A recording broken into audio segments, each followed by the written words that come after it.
No way!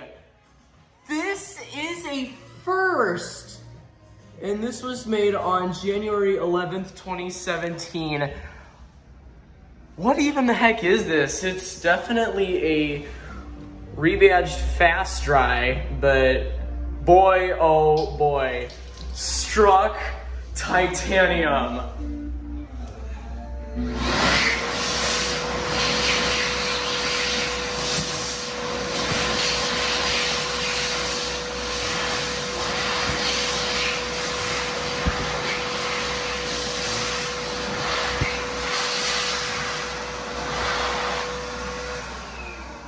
I think this may actually be a Lovair. Well, I could not believe my eyes when I looked under here. I didn't even see this as a hand dryer when I came in.